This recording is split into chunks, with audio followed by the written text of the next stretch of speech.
And welcome to the talk show, Let the Truth Be Told. I'm your host, Pastor David. And folks, we got a great show. We got a great cast that's going to be here today with my host. And we want to talk about several things. We want to talk about the team takeovers in Chicago. We want to talk about the Chicago Bears leaving to go into Indiana. And most importantly, we want to talk about Larry Hoover. J.B. Pritzker is using him as a political pawn to be able to think that if he let Larry go, that black people going to vote for him. So if you ain't got nothing to do, call your friends and let them know. You're listening to Let the Truth Be Told Radio. I'm your host, Pastor David. Welcome on.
And welcome to the talk show, Let the Truth Be Told. I'm your host, Pastor David. And first, let me give all praise to Yahuwah and Yahusha. That's God in Christ in Hebrew. Well, folks, another weekend goes by, and the city of Chicago is in a horrible place. Not only do we have the worst governor of all time, J.B. Pritzker, but Brandon Johnson continues to prove that he is a total idiot and have no leadership skills. You know, it's a shame that the Chicago Bears have been in Chicago for pretty much since I've known, well over 50 years or better. And they have become an icon and a landmark to the city of Chicago. But now this idiot, Brandon Johnson, who is allowing things like the Chicago Bears to leave Chicago and move to Indiana. And so we just got to wonder what's next with this clown. This clown has really tore the city up. But just like I said before, Brandon Johnson is not stupid. Brandon Johnson is following the script that was given to him by the Democratic Party. And their mission is twofold. They wanted to destroy the black community completely, and they wanted to be able to take over the city and create public housing like they did back in the 60s. And so now the people of Chicago are reeling. There's so many things that are happening to the city, and nothing is positive. Businesses are leaving. Brandon Johnson is condoning violence with the team takeovers and not being held responsible for what he needs to do. And that's what we're going to talk about today. We're going to talk about how is it possible that the city of Chicago, the great city of broad shoulders, is being brought to his knees by a illiterate, ignorant, stupid man who says all his concerns are about illegal aliens. And in saying that, let me get my team in. What's up, Bink? Howdy. Let me get Randy in there, man. Randy? Hey, how y'all doing, bro? And Doc, what's going on, y'all? Hey. Guys, you know, Chicago is a shithole. Now, I got to call it the way it is. You know, a friend of mine, Darren Bailey, called Chicago a hellhole. And he has been trying to retract the statements of what he said. And I spoke to him and I told him, look, man, you don't need to be retracting any statements when you're telling the truth. Because Chicago is one place in this country that has become not just a hellhole, but a shithole. And if you want to talk about the facts, then J.B. Pritzker and Brandon Johnson has made Chicago a shithole. Your thoughts, Randy, on that? Given that born and raised Chicago and myself, I actually absolutely concur that Chicago is a shithole city, and and it's validated by the simple fact that it's in the news. It's in the national news every other weekend, especially on holiday weekends for shootings, for riots, and for whatever else. All the wrong reasons. Chicago is in the news. So yes, it is a shithole, and it's due to the leadership. Brandon Johnson and J.B. Pritzker at the governorship, they have allowed the deterioration of Chicago, and it's sad and it's unfortunate. So it's right on Darren to call it out for what it is. And no, he shouldn't retract his statements because then that's going to just motivate people to do right and say, well, you know what? Let me prove to you that we're not a shithole and we can actually be better people or do better things out here. That's a driving motivator. Hell, in the military, even in sports, in entertainment, you tell somebody that they trash, guess what? They get motivated to do better. So let's keep calling Chicago trash. Chicago, you're trash. Your thoughts, Andre? Yeah, and I do think that Darren Bailey is free to have his own opinion about Chicago.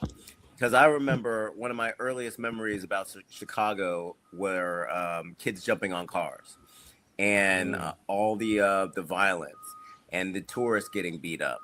And I thought to myself, if I ever had an opportunity to help people in Chicago, that's the first thing that I wanted to do because, Chicago is a part of the United States and we rise with the tides. So when Chicago rises, we all win. So this is why it's important to select policies that really grow Chicago. And right now, Mayor Johnson nor Pritzker are selecting policies that are helping Chicago win.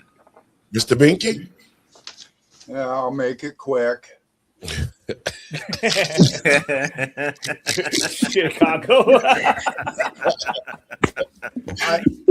It's all in the name. Oh man, I love that. I love it. But it is what it is. You see the crime, you see the political policies. People up there are complaining. I mean, Chicago going red. That group up there, and the way that people are treated. That's all you can say. Chicago. Doc, your thoughts? Well, I think it's always been Well, Democratic Party to turn these cities into what they are right now, and then turn around and blame the federal government for the position of these cities. Just, absolving themselves. Like, see, we had to take in these people to do that. At the same time, not taking responsibility for their actions. I mean, there was a young lady that was shot in broad daylight, and they released the person that Doc, in you're your going city. out. Am I going in and out? Okay, I'll come out and come back. Okay. And what's the real truth of the matter, guys, is they created the city to be this way. Yeah. They wanted Chicago to be brought to its knees because the Democratic Party, these are their last strongholds. They present no policies to the people of Chicago, the state of Illinois. They're not trying to create any economic wealth. I mean, basically, Chicago has become stagnant with idiocracy. And Brandon Johnson leads the way as the mayor. It's a really sad situation that's going on in Chicago. But nevertheless, I'm going to get Doc back in and let Doc finish what she was saying. Go ahead, Doc. Let's hear you. Can you guys hear me now? Is it better? Okay. No, what I was saying was it's all been systematic to lead to where we are right now. The Democrats have positioned themselves to not take responsibility for anything, blame the federal government for everything that they are going through right now to continue to destroy this country. There was a young lady, she was shot in broad daylight. that person was actually released. And then I think later on, because he committed another crime, that they actually took him back into custody. But what's happening now, this is a party issue.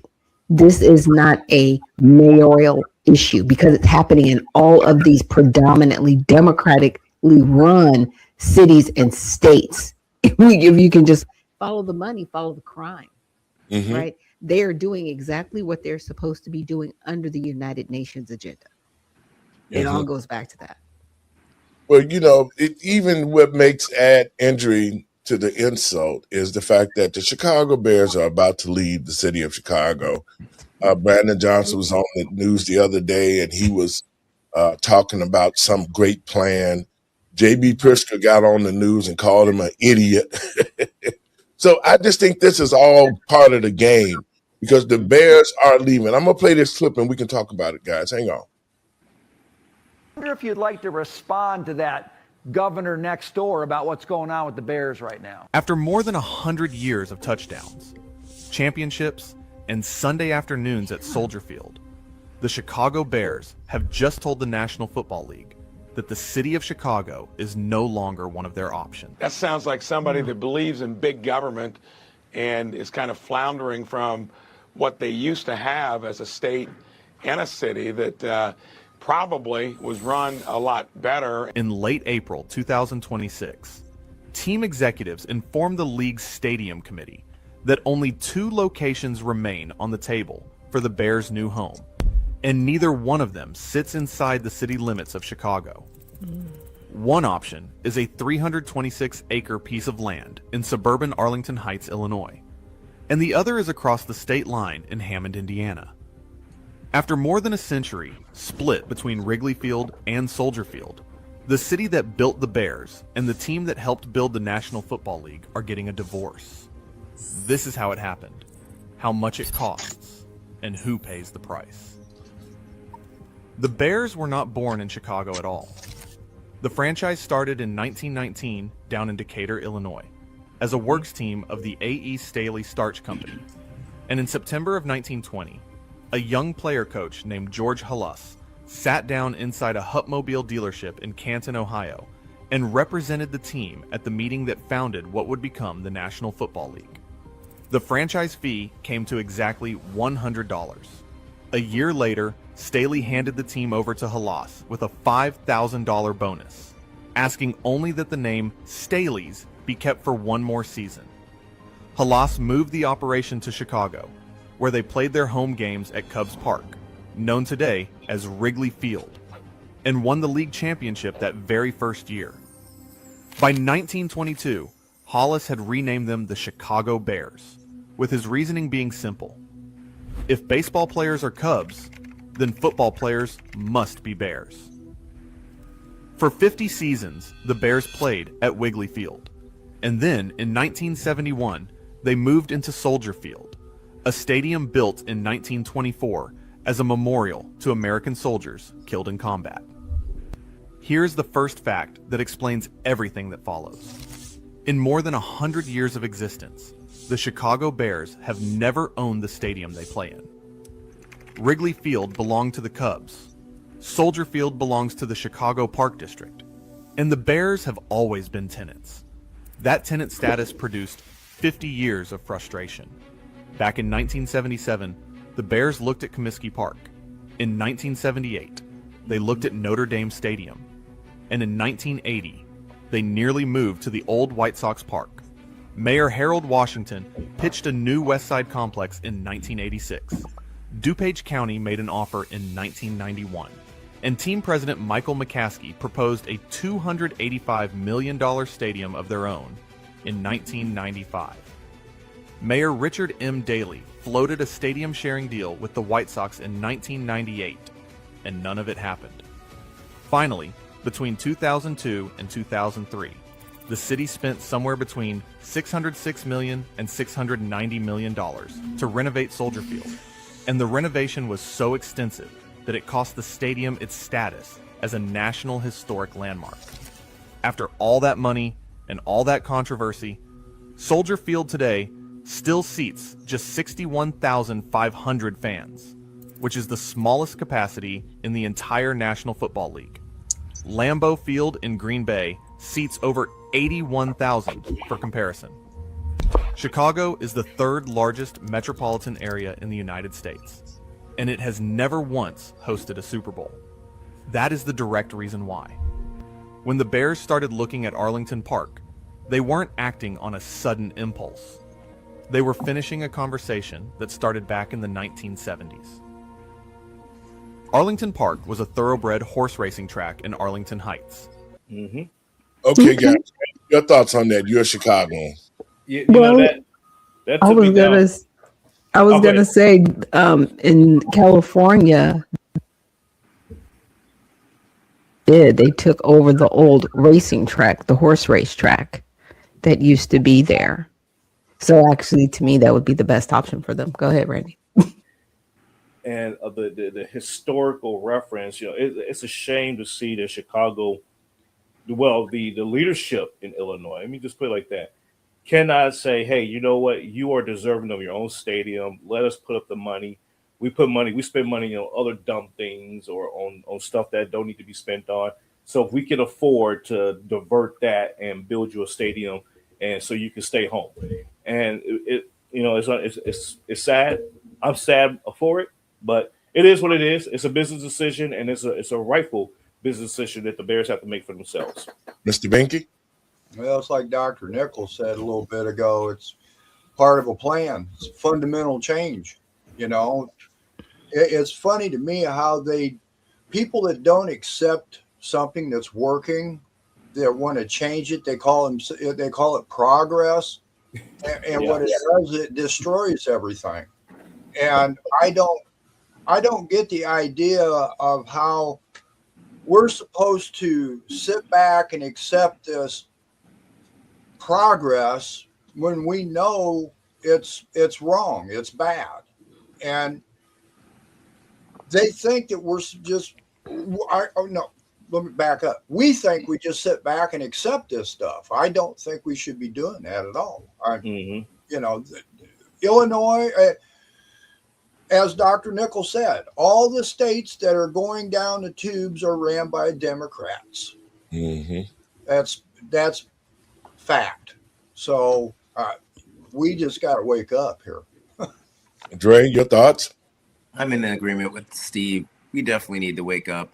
And one of the things that I didn't really hear in the video, but I'm assuming this might be an issue, I'm going to kind of go to the rest of the panel, are the high taxes issue for the Bears. Yeah.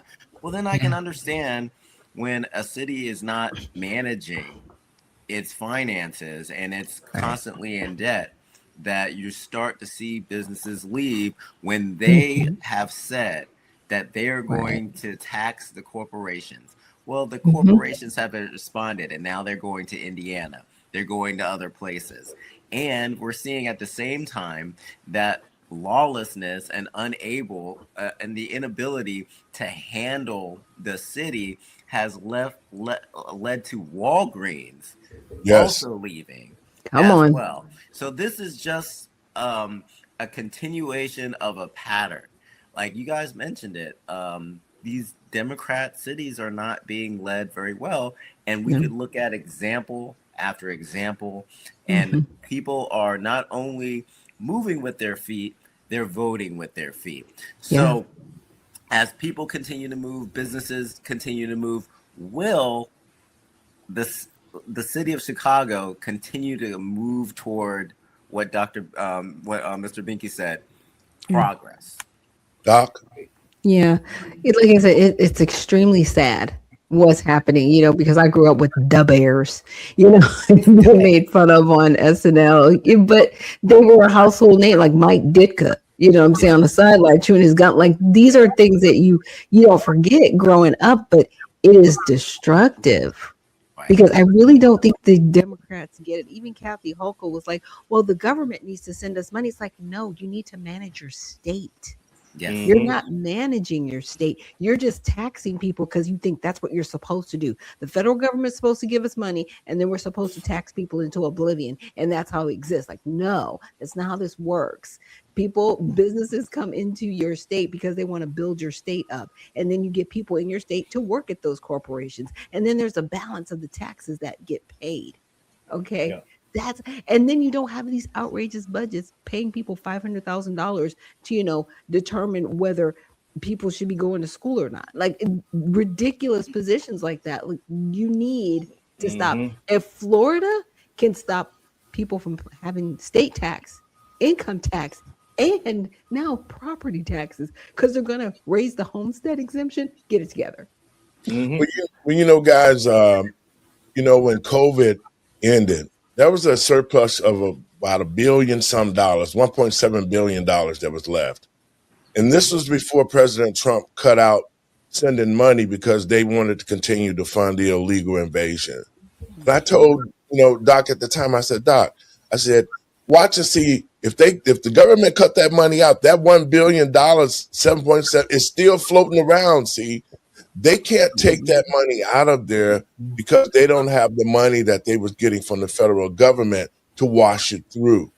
So now that money's still floating around, and they're trying to figure out ways to take that money out. And that's what we've seen with the businesses leaving. They've raised taxes, the corporate hit tax. I mean, you're talking about the teen takeovers, the damage that's being done throughout that. I mean, it is totally something that is bringing the city to its knees, and it's all done by design. Over the Memorial Day holiday, I think there was like 40-some people shot and quite a few people that are dead, and there was a teen takeover. And Brandon Johnson just act like it's the parents' fault. He's blaming it not on himself and his bad leadership, but he is saying that it's the parents' fault. He doesn't want to put a curfew out because he's saying that the young people need some place to be. But what they need is what we used to get back in the day, is an ass whipping. That's what they need. They don't need to be, if you don't know where your kids are and what they're doing, you're not a good parent. So when the state started to take away the parental rights, this is what we have. This is what we see. We have undisciplined children. They don't respect their homes. They don't respect their parents. They don't respect elders. They don't respect anything. And the fact of the matter is, J.B. Pritzker and the Department of Education in Illinois has created these illiterate children who are just being pushed through the school system and not being held accountable for what they do. I'm going to play this clip, guys, and we're going to talk about it. 17 girl was arrested on weapons charges the week before. 8 were arrested near Staten Lake after another teen takeover in the Loop. And here's how Chicago currently handles these teen takeovers. The city can enforce a curfew before 10 p.m. when large disruptive events occur. In January, City Council advanced an ordinance giving Police Superintendent Larry Snelling the power to declare a teen curfew anytime, anywhere, with at least 12 hours notice, but its future is still uncertain. At the time, Mayor Johnson said he opposed giving one person unilateral control and has rejected proposals to modify the 10 p.m. curfew. Instead, he's called on parents to watch their kids. But we know in a lot of cases that just isn't happening, which brings us back to the curfew debate. Here now to weigh in on this is local activist Jamal Green, whose opinion piece on teen takeovers was published in the Chicago Tribune last week. Jamal, first of all, want to thank you for coming on, taking time out for us today. Thank you for having me, Tim. Let's talk about this. Your op-ed piece was very more like a plan, laying out what you think should be done in this case. You're a parent. Let's start there. Give us your opinion from a parent's point of view, what you think is happening here. Well, I'll tell you what, none of my boys would be out there doing what these kids are doing. I think there's definitely a cultural problem. We need a cultural reset in these neighborhoods. It's one thing to say, oh, we'll call out to parents and not do anything, or we'll create opportunities. After school programs are not what's going to stop teen takeovers, right? Are we Do we need to provide more opportunities? Yes. But one thing that we must provide first is accountability. You can't have opportunity without accountability. And young people should not be able to come downtown to be able to wreak havoc in our neighborhoods because it was at Hyde Park as well with no accountability for it. We need to hold them accountable. We need to hold the parents accountable. We need to see what's going on at home. The parents got to be accountable for this. And if the parents need help, we can provide support as a city. But one thing what we cannot allow is our city to be in a place where there's lawlessness and there's no one doing anything about it. We have to jump on this and make sure that we are very ruling with an iron fist on downtown in these neighborhoods. We are not allowing teens to just run rampant, jump on cars, fight each other.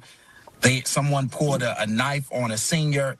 We should not be allowing this, and we got to stop this right now. You know, Jamal, you and I both grew up in the city of Chicago. I want to point out the fact somebody who watching may be like, where is he? You're on your way to an event, so you took out time to be with us today. But you and I both grew up in the city of Chicago. You heard that man that was in Hyde Park. He said, I would have never done this as a child. I'm sure you feel the exact same way. You mentioned accountability. That is something we've heard time and time again. In your opinion, what does accountability really look like here? Well, when we have these mass takeovers, the city needs to jump on it immediately. We may need to have mass arrests. We may need to have fines for parents of those who continue to exemplify this behavior over and over again. But most importantly, the city got to be prepared for this. We should be monitoring what's going on social media when they're preparing these events and prevent them from happening. We need people on the CTA trains to be able to monitor when young people are gathering there before they get to where they're going. We got to try to stop things before they happen. We need to monitor social media. There's even AI technology where we can really be able to see who's starting the trend and where it's coming from to hold them accountable. And then when things like this happen downtown or Hyde Park or wherever, we need to be ready to act, and we need to act immediately. We got to make sure that certain corridors downtown are protected. When I was young, I would never think that I can go downtown with my friends and wreak havoc like this. I believe in opportunity. I believe in rec centers and night rec centers and things for kids to do. But one thing I know is that as mayor, Brandon Johnson should not be allowing young people to take over their streets, take over downtown, because this is where business is. These are where companies have their workers. These are where we're trying to lure businesses back because the city is in a deficit. We can't have young people ruining what's going on in our city. This got to be a city for everyone. And that's not anti-youth. That is pro-Chicago, where everybody can enjoy our streets. You bring up a good point, because when you go. All right, guys. Binky, what are your thoughts on what he's saying? Well, he's sitting there he wants people held accountable. Well, it starts in your home. It's spread in the schools, and you got government that's promoting just what he's complaining about. And then he turns around and he wants more AI, more surveillance, more this, more that by government. No, that's not. Government's not fixing the problem. They're creating the problem, sir. Yeah. And you've got to provide, first of all, you got to take this victimhood stuff out. I apologize for saying it this way, and I'm putting people in a box here, but they've got the black community brainwashed and thinking they're nothing but victims, and they're owed. And this is what happens is these kids have no responsibility because their parents, the schools, and government are pounding this into their head. So now he wants more AI. He wants more surveillance. He wants more policing. He wants more fines. He wants the very people held accountable that are the problem. You got to fix society.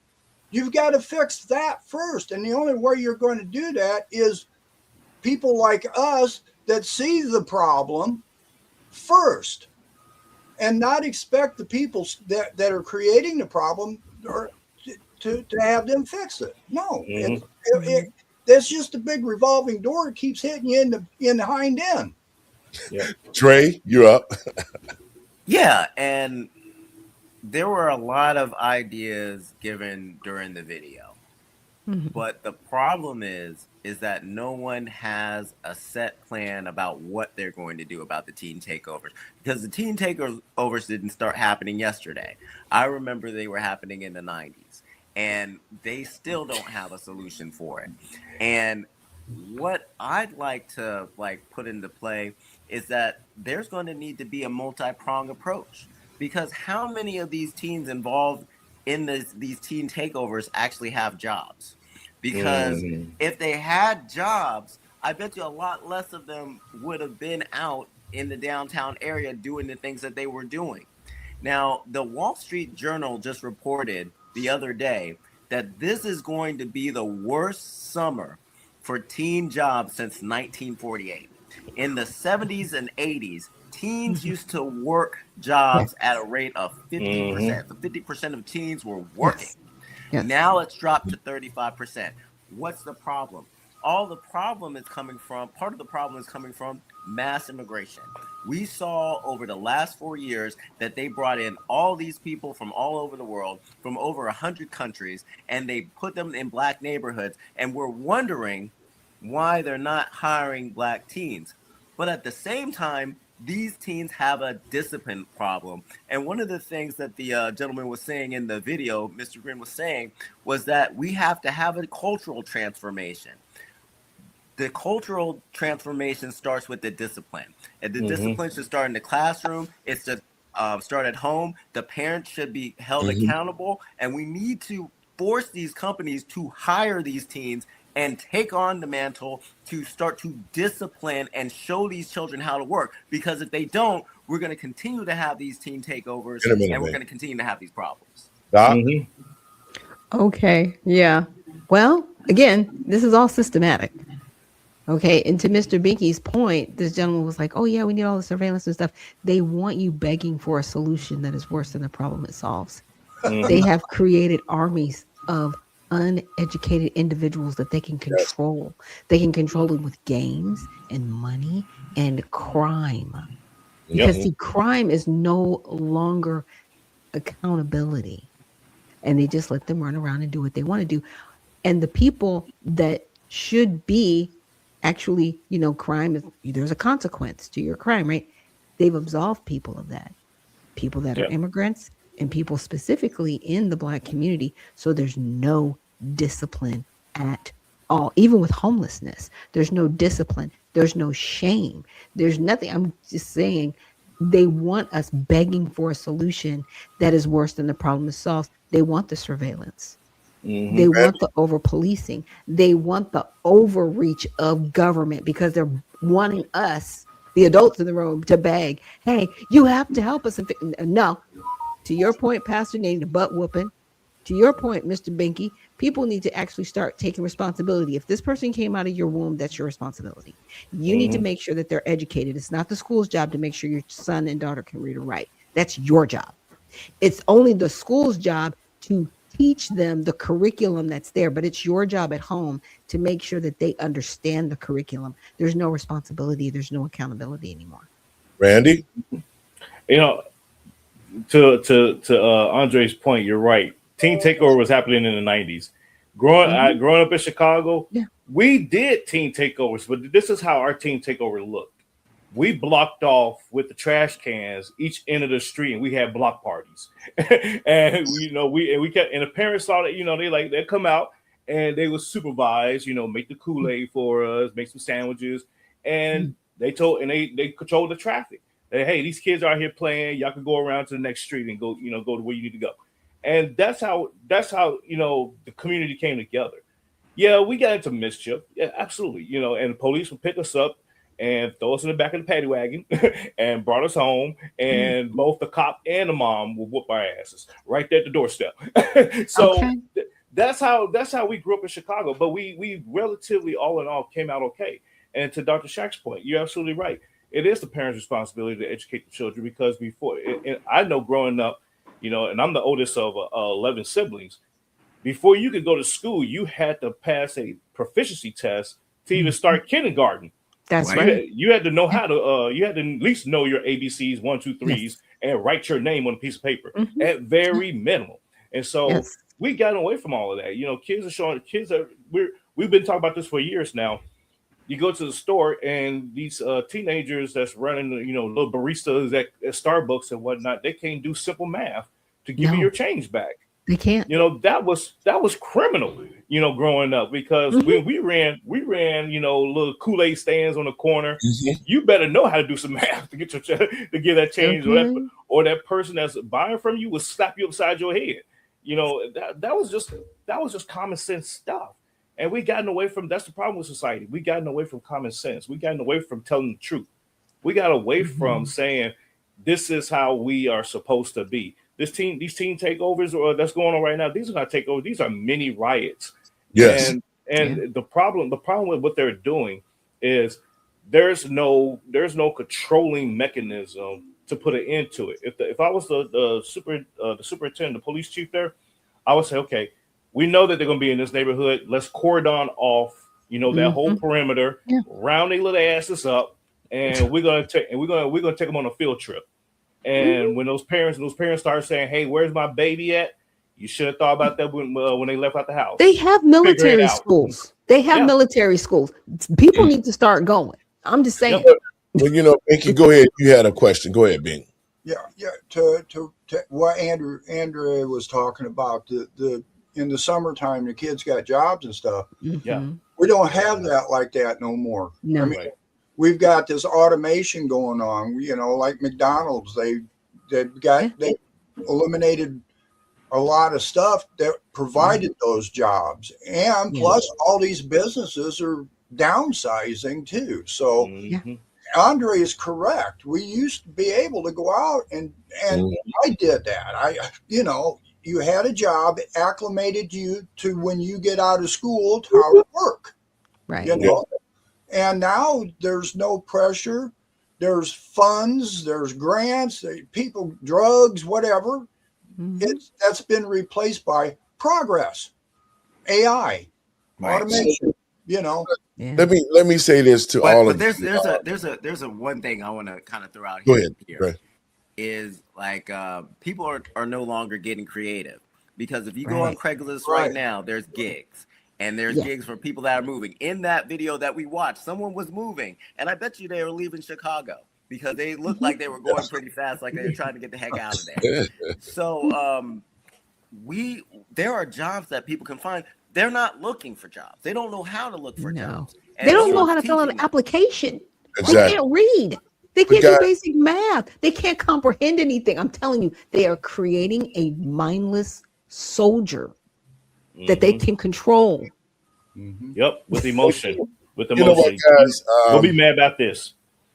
All of you guys are correct. But let me tell you how it was. This past May 31st, I graduated from high school at 15, 1974. See, what's happening is, one, the parents not teaching the kids.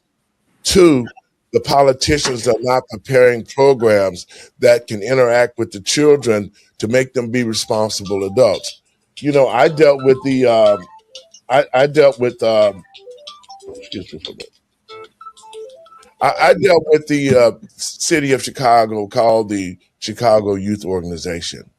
And they gave us jobs in 8th grade that we learned how to, become janitors. We would go to other schools. We would clean up. We would pick up garbage off the streets. There were block clubs in the city of Chicago.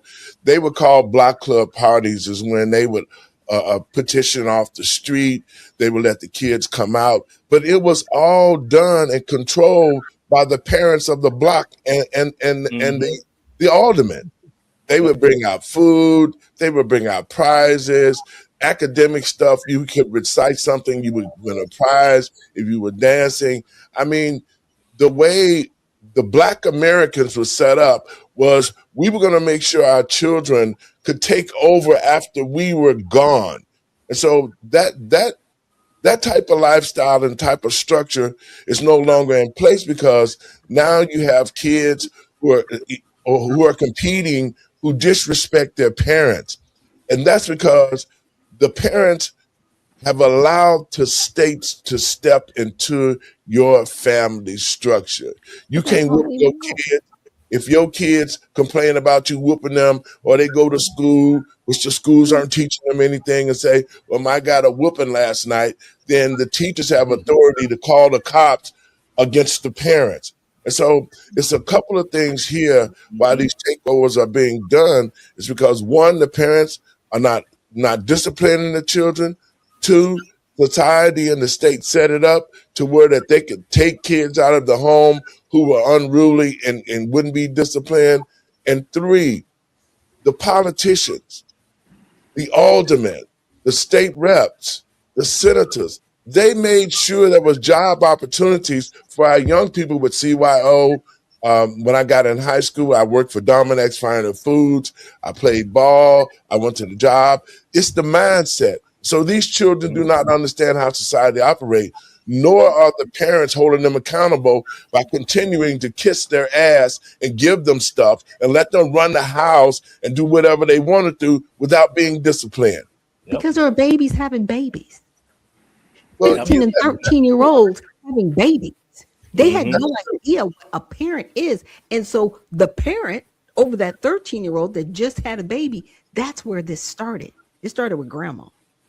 Well, and that's one of the things that structure is no longer in place.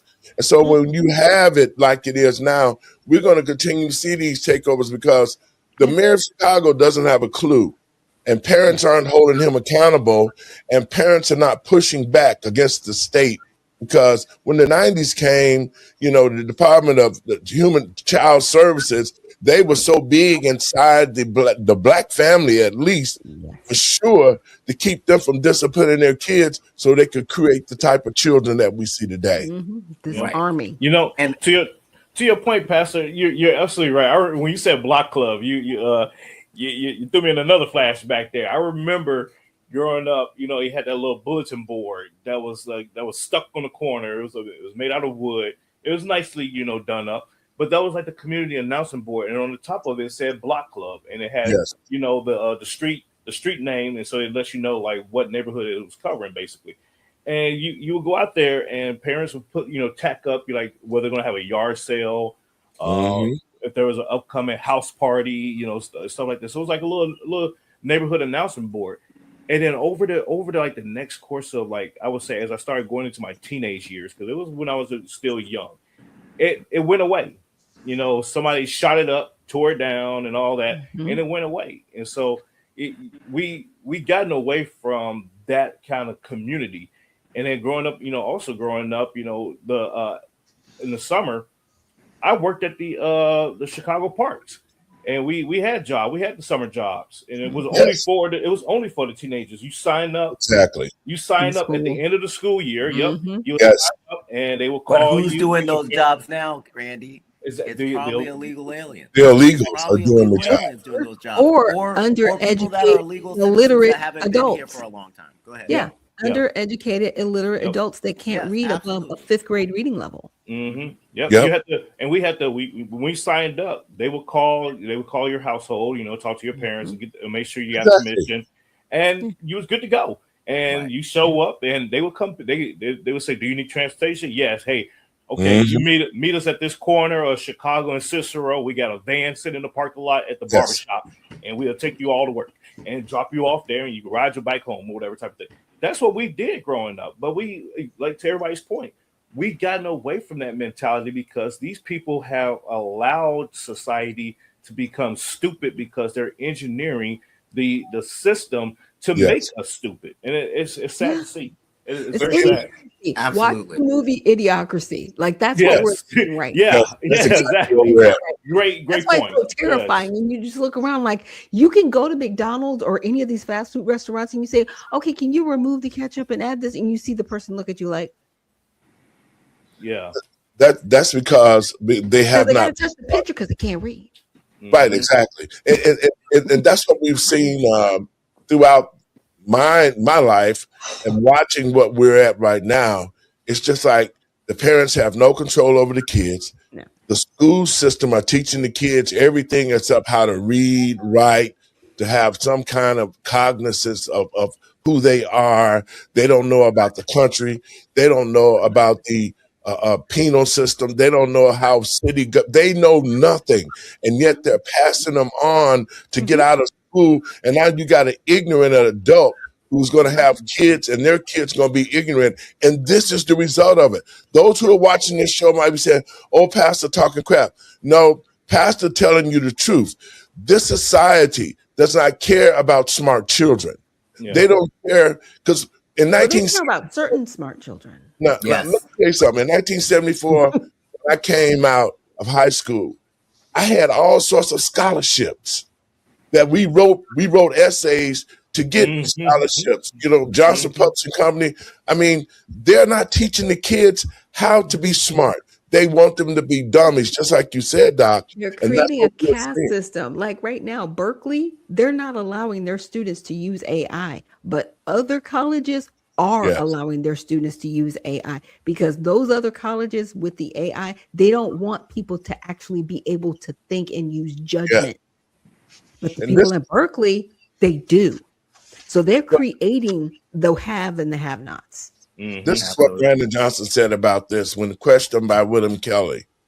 Chicago is making national news on a weekly, if not daily basis, due to viral videos of violent black teenagers taking over Chicago neighborhoods, assaulting not only Chicago citizens, destroying property, but assaulting police officers, sending them to the hospital. Real Chicagoans, law-abiding Chicagoans are asking me if this is a Chappelle Show sketch when you brag that somehow 40-plus people being shot over Memorial Day weekend is some kind of a success. We have, half a dozen police officers sent to the hospital due to being rammed in a car by a violent black teenager at one of these takeovers. Thank you, William. Thank you. Let's wrap up the question. Let him answer, please. You didn't interrupt anyone else's question. No. Why would you interrupt my question? Please ask the question. Every reporter here has asked multiple questions. Why would you interrupt my question? Why? Please ask the question. Thank you, William. I understand that every other reporter wants to talk about how the police are the problem, which is your policy, which is your rhetoric, which has led to these kinds of problems, according to the citizens, the real law-abiding citizens of Chicago. They say that your rhetoric and your policies are actually causing William, these violent can we black teenager please get to the question and let the mayor answer your takeovers. question? So the question is, if police officers can't be safe in the city of Chicago, if a police officer can't even transport a violent repeat offender to a hospital without being murdered, then how can the average citizen be safe? Safety is our top priority, and I've always said repeatedly that it's not policing alone, right? Police officers are being asked to do more and more each and every day, and that's why I've worked hard to expand behavior and mental health support services, right, so that it takes off some of that pressure off of law enforcement to respond to those scenes. As far as these teen trends, we're all working hard to prevent them from happening, and the reckless behavior of this individual who drove the car and harmed our officers, I'm grateful that they are recovering, and I believe that individual was not even a Chicagoan, if I'm not mistaken.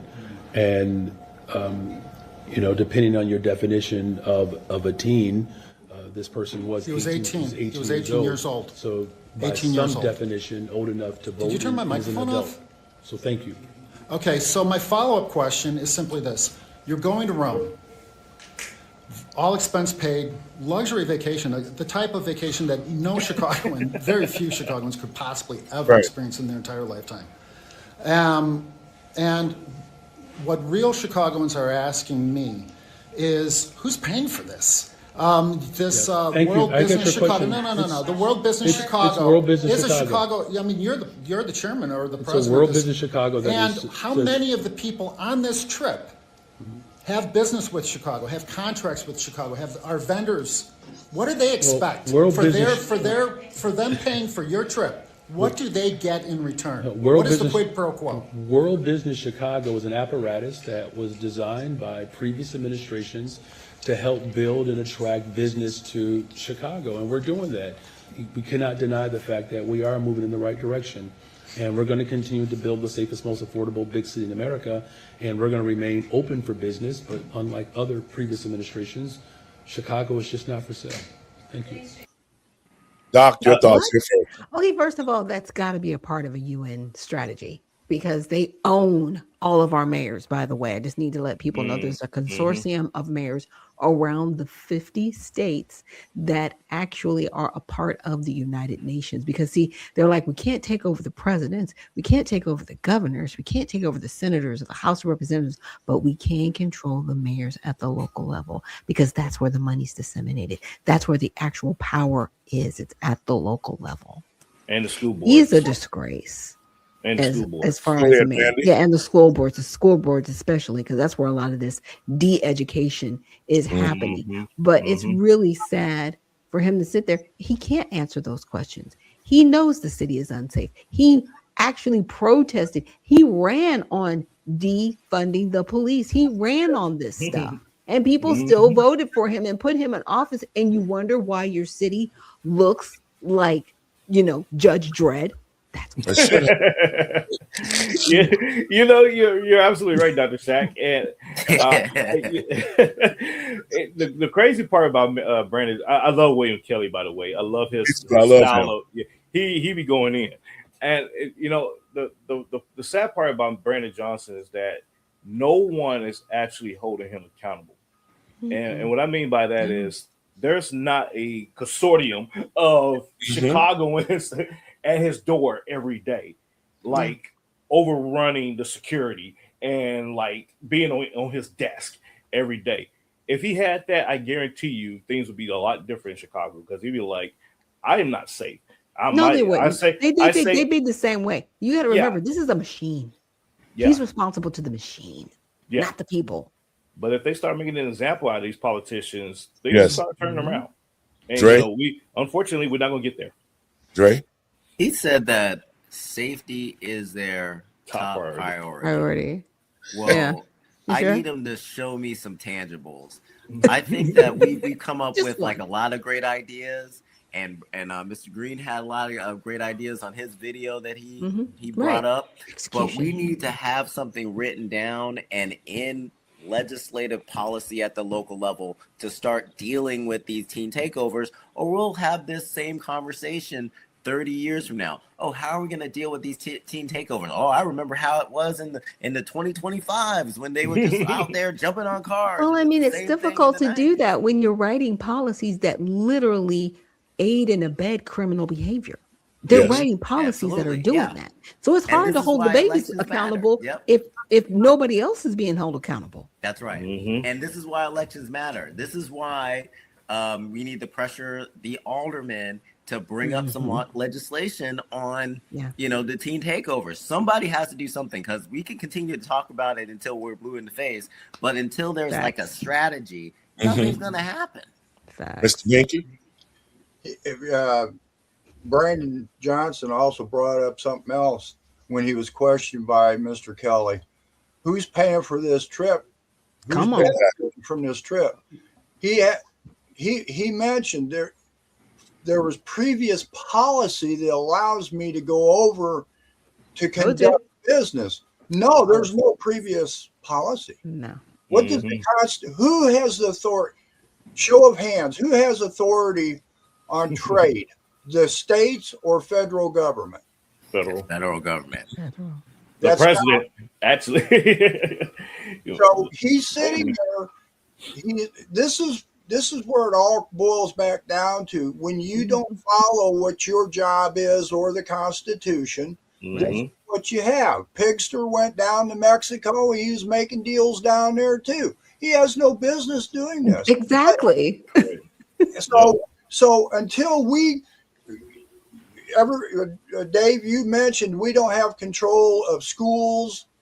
We don't have control of the crime. We don't have control of the city. We don't have control of government. That's our problem. Yes. We've got to start controlling government and making them understand we're the bosses here. Yeah. You've got the rules to go by. Start going by the rules. And then everything will start falling into place a little bit easier. And they don't fix it all. But they become tyrannical, and we have every right to demand a form of government that works for the people. Because right now this is working against us. when they can make laws telling teachers and barbers and beauticians and stuff, if you see any bruises on a kid, you got to call and report it in.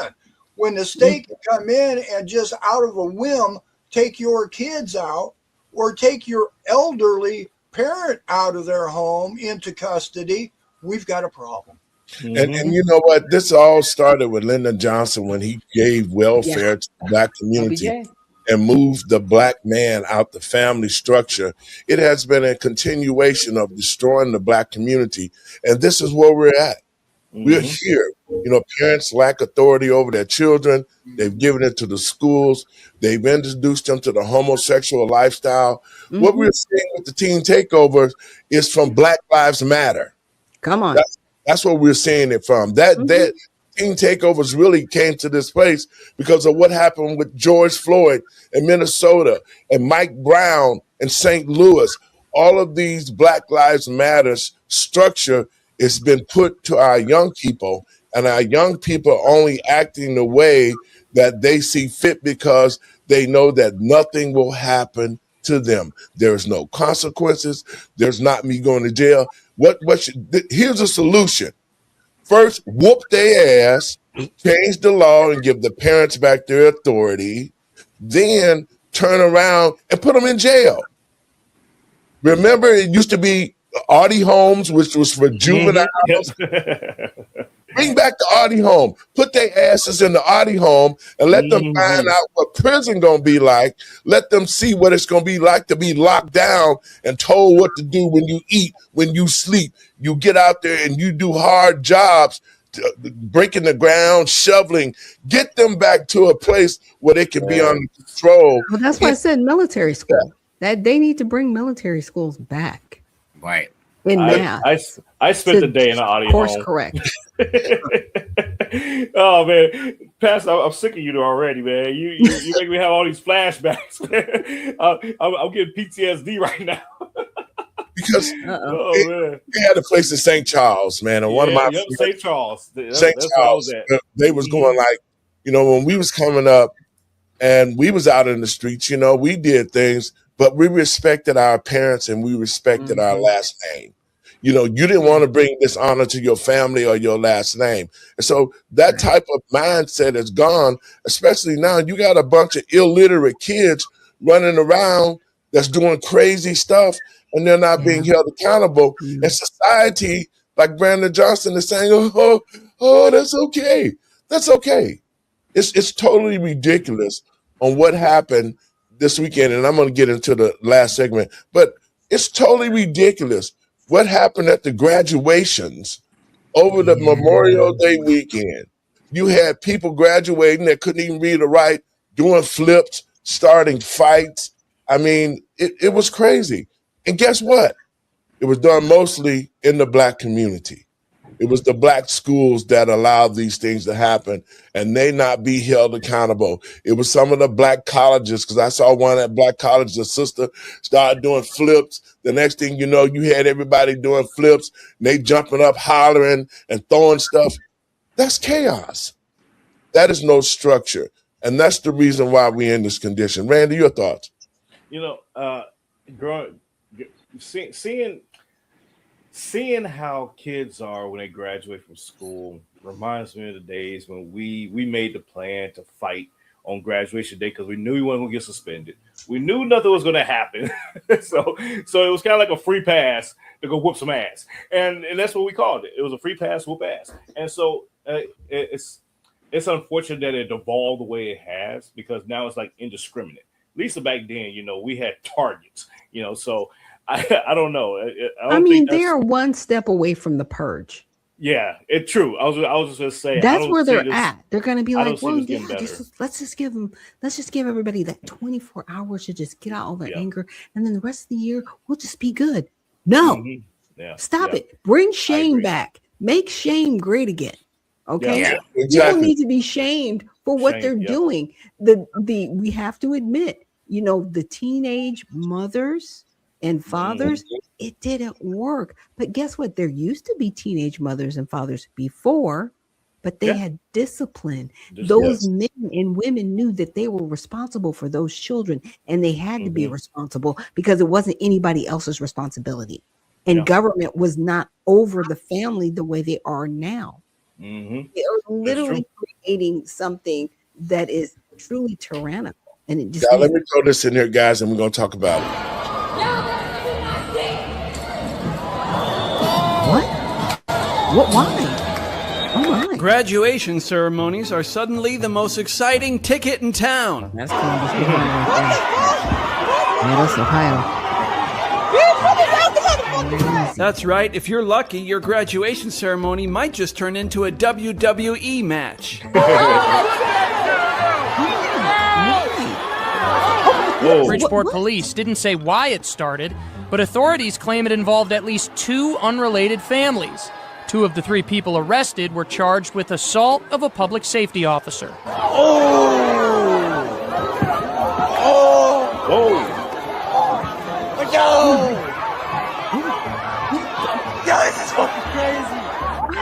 In this video, you see several people running, throwing punches, including someone in a cap and gown. This graduation is out of control. Parents and friends in the stand say they tried waiting out the commotion. Many wanted to see their senior cross the stage. But some parents told me despite having security at the graduation, they did not feel safe sticking around. In this video, you see graduates leaving during the ceremony. They're going to stop having graduation ceremonies. They're literally going to stop doing this. I run out the back.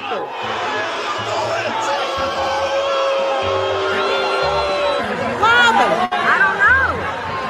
They fight.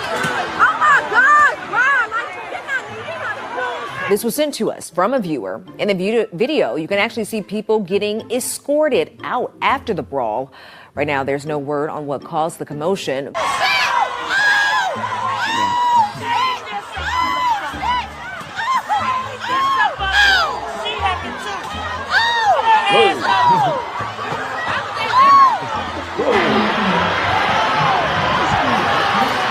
A day of celebration turns into chaos at the Siegel Center after a fight breaks out during John Marshall High School's graduation. We were able to finish the graduation ceremony as planned. I know what you're thinking. Why is this guy's hair Smurf blue? I was ready to go off on this guy myself, but it turns out he does this for a good reason. 100% of the members of the senior class at John Marshall High School is receiving a diploma this year. Earlier this year, Superintendent Cameras promised that if students hit that milestone, he would dye his hair blue. And you can see he kept that promise, as you can see in this video posted on social media by Richmond Public Schools. Well, I don't know. After seeing this, maybe the 100% graduation rate is due to a lower bar? Regardless, best of luck at the graduation ceremony you have to go to. Yeah. They're going to stop having ceremonies. They really are. They're just going to start passing them and just giving them paper and saying, "Get out of here." No, not even not even paper. No, send them an email or a text. You graduated. That's it. You know, yay! Here's a certificate to McDonald's. I mean, they're going to stop the ceremonies. They're not going to have them anymore. You know what? The guy said something that was very powerful at the end. He said that basically the parents are responsible for what we're seeing. Yeah. Oh, absolutely. And some of the parents started it. Yeah. And not only that, too, when you start talking about a graduation rate, let's talk about the graduation rate. He said he had 100%.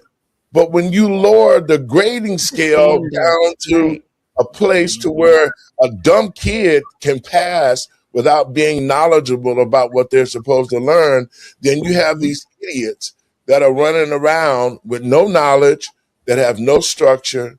They don't know what they're going to do after high school, and so that's why we're seeing this. We got illiterate kids with the lack of structure and discipline that are just going buck wild. But also, look at the mothers. Look how the mothers are dressing. They're dressing with the dress all up to their butt. They're not parents like our parents were, who came in a suit and tie. You better not even look funny at graduations when parents was in control of their households. So this is what it has come down to. to where it's a melee. Everything that's happening right now that the government has allowed, the state governments has allowed these children to be idiots. They allowed them to fight. They allowed the takeovers. And this is what we got. And this is what we're going to continue to see this if there's no policies or some type of structure brought back to the family structure that these kids are held accountable. Now, guys, I wanted to play that, but I also want to play this last video before we get out of here. Last year, I was able to meet with Kwame Kilpatrick, who was part of the pardon czar for Mr. Alex Johnson, who's the pardon czar. I explained to him the reason why Larry Hoover was locked up. Right. It was the very next day that they took it to President Trump, and President Trump waived the 6 life sentencing for Larry Hoover. Larry Hoover has been locked up for over 50 years. In the state of Illinois, 20 years is a life sentence. And so he's done already 2 life sentences in the state prison. So what has happened now is that he's up to be paroled. And once President Trump got rid of the federal charges, Larry should be at home. He's a 75-year-old man. He needs to be with his family, and he can make a difference out here in the streets with the young people. But they don't want that. They want to keep him locked up. And Larry did a lot of things that benefit the Black community. Like he complained about Planned Parenthood coming to the city while he was locked up at Century 21 when almost 15 to 20,000 people marched on the city of Chicago and said, we don't want these abortion clinics in our community. Thus, they said he ran a criminal enterprise because he kicked against what was bad for the Black community, and they made it seem as though he's the big kingpin or whatever. Most of the people that committed crimes, Larry Hoover had nothing to do with. Like the murder of Pookie. This guy robbed some dope dealers. They caught up with him and they killed him.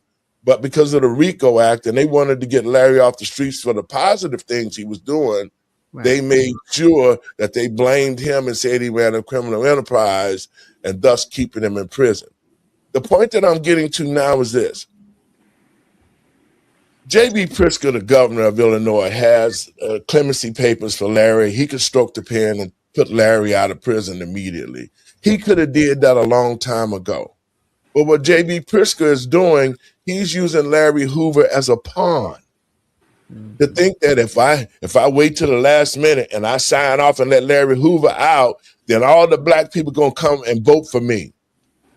I think Black people would be stupid as hell in any Chicagoan, especially Black people, to vote for J.B. Pritzker after he's done what he did. He destroyed the schools with homosexuality. He created DEI and hired all his friends throughout the state. I mean, he created the SAFE Act to where he allowed illegals to come and kill American citizens in the state of Illinois. He has done everything that he could. He allowed for all the illegals who he's been funding with Brandon Johnson to take over the Black community. And so I think Black people would be stupid if they think that J.B. Pritzker is going to hold Larry and free him before election time and Black people will vote for him. That's not going to happen. I'm going to play this clip, guys, and we'll talk about it before we get out. Before we play the clip, I did want to say one more thing about the teen takeover video. I think what we're seeing is Proverbs 25, verse 28. A man without self-control is like a city broken into and left without walls. And what we're seeing is that these kids don't have self-control. Their parents don't have self-control. My parents didn't go to my graduation. And part of the reason why they did not was because they had ops. And they knew that they didn't want to get arrested. They didn't want to be in the South Boston Inquirer because they had to go out and whoop somebody in my high school. So they had some self-control and they didn't show up. Now, I was mad for a little while, but as an adult and looking at this, I realized why they didn't go. But we have to basically set the boundaries, because we've seen that these schools have been broken into, and it's like a city without walls, meaning that they have no structure, they have no mechanism to keep these kids under control, and it's just spreading out into the rest of the But that's city. the thing. They don't want them under control. They want them to think this is normal. Right. They're normalizing this. They're celebrating this. There are people, trust me, at home going, see, you got him. You did that. Instead of somebody saying, shame on you. You should never do that again. And somebody needs to go to prison. Nobody's having that conversation. And then the rest of the nation is laughing at our people, which makes me so upset. And saying we're animals. And they're uncouth and they don't know how to act. It's like, no, if you let people act out who they really are, right, with no self-control, this is what you get. Yeah, that's right. Exactly. That's right. And this is why I say, you know, they talk about the street organization, all the street gangs and stuff like that. You can go after these guys and you put Larry in prison for all of these years, and yet and still the crime rampant because of the 94 crime bill. They wanted these things to happen. So they can continue to blame him. You know, instead of taking responsibility for themselves, they created him to be a monster. And this is the problem I'm having with it, is because when we was coming up, I know Larry Hoover personally. When I was 12, I became a GD at Moran Park at the field house. And it was all about education. I'll never forget what he told me. He said, young buck, go to college, make something out of yourselves. These streets ain't for you out here. And I did. I went to college at 15 and I made something out of myself. So for me to see him be in this position and painted as a picture, as a person that didn't care about the black community, but that's what the problem is. You see, guys, what I see and what we did on the show about a week ago, Malcolm X and Dr. King, they love black people. See, we don't have leadership that love black people, because if we did, they wouldn't allow all these things to happen to our community. All these aldermen in Chicago, the aldermen back in the day would hold those parents accountable, and the children would no way act the way that they're acting now. Well, that was part of COINTELPRO. That was the whole thing, right? They will never, ever again have a black messiah. This was all a calculated plan. It goes back to the FBI, goes back to the CIA, and all the other government intelligence agencies. This was not an accident. That's what I need people to stop. We're not just like, oh my gosh, I can't believe this happened. No, this is systematic. Somebody needs to be held responsible, and we know exactly where they are. We know who they are, and I'm sick and tired of everybody, clutching their pearls like, I can't believe this. Believe it. Believe it. Yep. They did it on purpose. It was done on purpose. And another reason why they don't want Larry Hoover out is because he'll galvanize these young people out here in the street. Absolutely. And so they want to keep him locked up. And J.B. Pritzker has been using him for a pawn all of these years because they've allowed them to do stuff like this. Watch this video, guys. His name is Larry Hoover. He's the reputed leader of the black gangster Disciples street gang, one of the largest in the nation. For 20 years, he's been locked behind prison walls because of a murder conviction. This week, he goes before the state parole board, and he could soon be a free man. Tonight, he is breaking his silence. Channel 2's John Davis has the story you'll see first on Channel 2 News. I've done my time. I paid my debt to society. Larry Hoover, also known as King Larry, the reputed head of the black gangster Disciples. He is now 42 years old, older and wiser, he says. Anytime you do a extensive amount of time, it can have two effects. It can harden you, or it can make you think. And I've thought. And apparently he's done a lot of thinking about stopping the senseless gang-related violence plaguing the streets of Chicago. Violence, he says, over vague ideologies. One teenager don't like the other teenager because of the way he wears his hat, because his ideology is different from his. A disciple don't like a vice lord. We all black people. It's no different. Hoover admits to being one of the architects of Chicago's fragile gang truce. He also takes credit for authorizing members of his so-called street organization to march on City Hall last May during a protest over plans to close health care clinics in African-American neighborhoods. After spending 20 years in the Illinois prison system, Larry Hoover has just about seen it all. He started out at the maximum security prison at Stateville. 6 years ago, he came here to Vienna, a minimum security prison in the southern part of the state. Some say it is the final step toward freedom. Hoover says he knows he can't change the past, but that he wants the chance to prove that he can be a positive influence on the future. John Davis, Channel 2 News.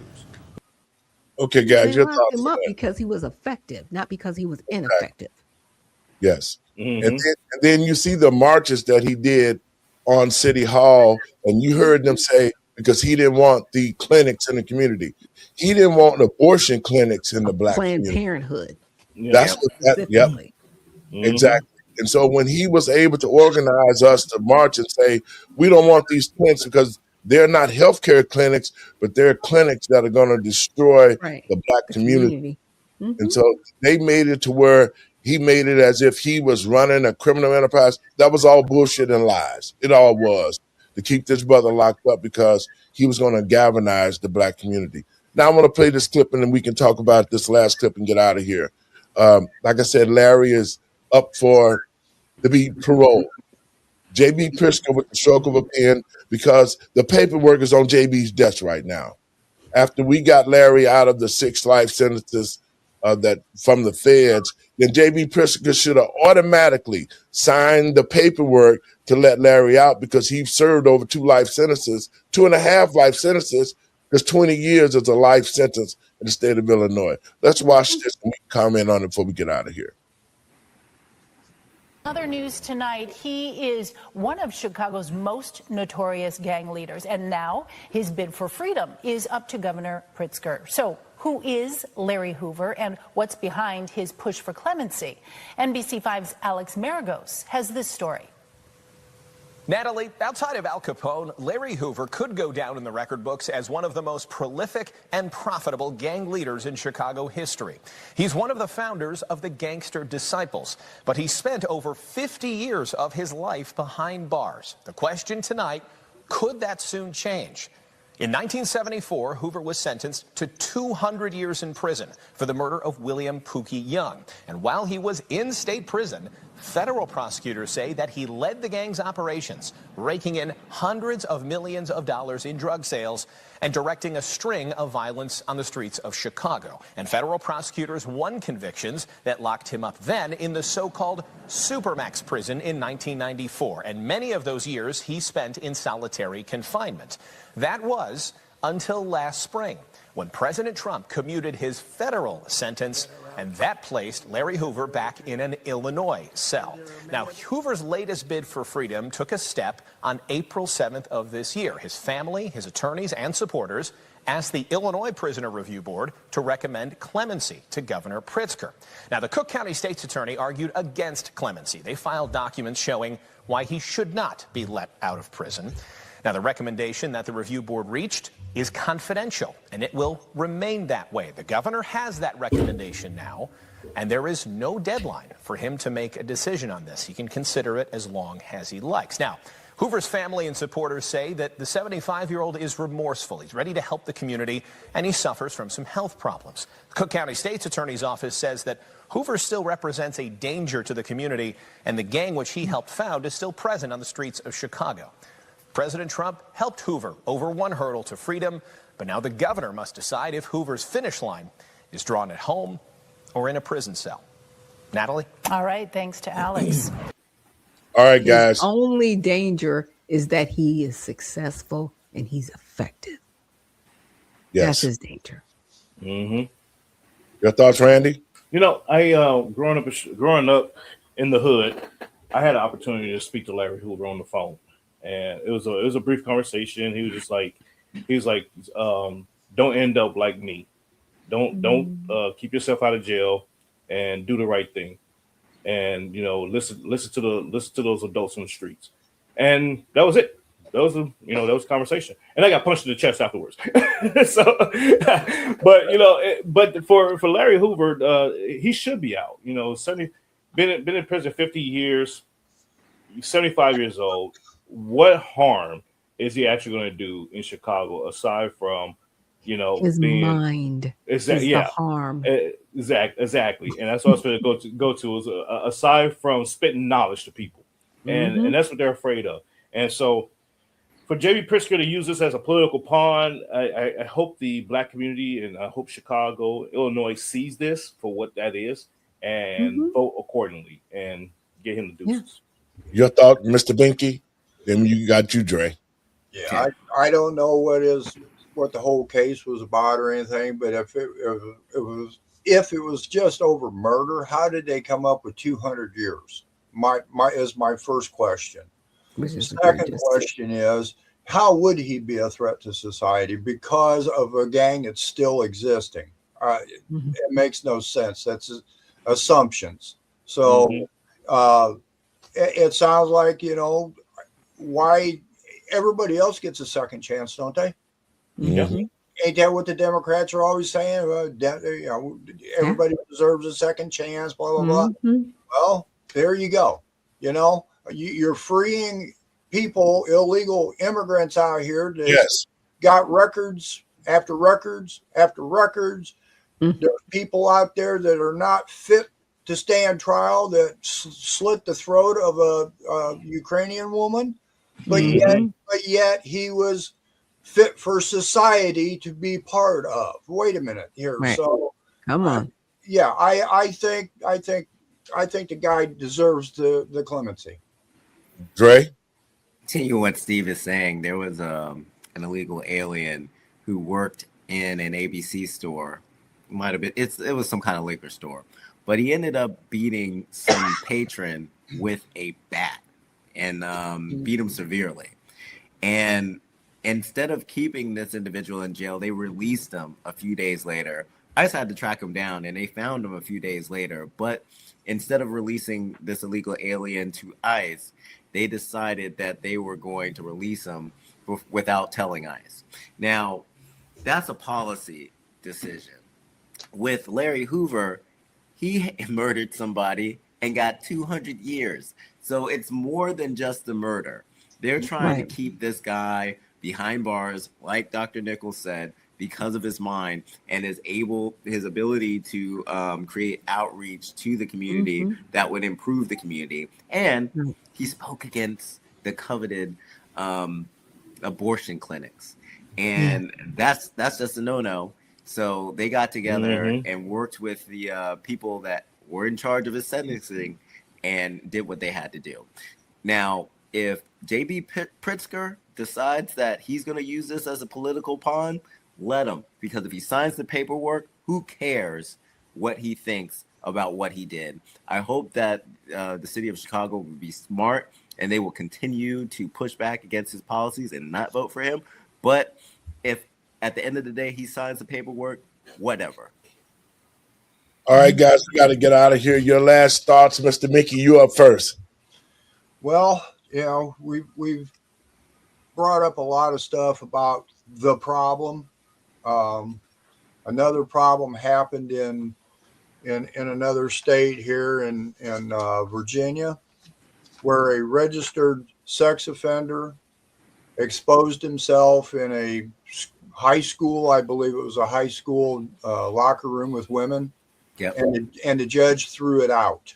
Threw that case out, citing vagueness of the 14th Amendment because the guy claimed he was transgender. So there's the system here. Now, we're coming up on the 4th of July here. After everything that we've talked about here, everything that we've discussed, the rights, the wrongs, the governments, the problems, the solutions, in 1 month, we will be celebrating our independence, our freedoms. And I want everybody to stop and think, what is the 4th of July, the 250th year? Is it really about freedom or is it about a party? Because as we've been trying to tell everybody for a long time, we've got issues in this country and it ain't about freedom. It's about tyranny. And that's what we've got to start deciding. Do we want our freedom and celebrate our 250th year and go for our freedom? Or are we just going to party and let things continue on the way they are? Randy? Excellent summary there, Steve. And I 100% agree with you. We are getting ready to celebrate 250 years of chaos because that's what this country is. That's what this country has devolved itself to is just chaos. And while we are the greatest country in the world in terms of opportunity, in terms of economic mobility in comparison to a lot of things. Yes, a large part in our freedoms as well, and I do concur there. However, we do have a lot of issues that are unaddressed or ignored, and so I would challenge America to stand up and say, you know what, on this 250th year, we need to do better going forward. So at 500 years, we can really be who we were meant to be.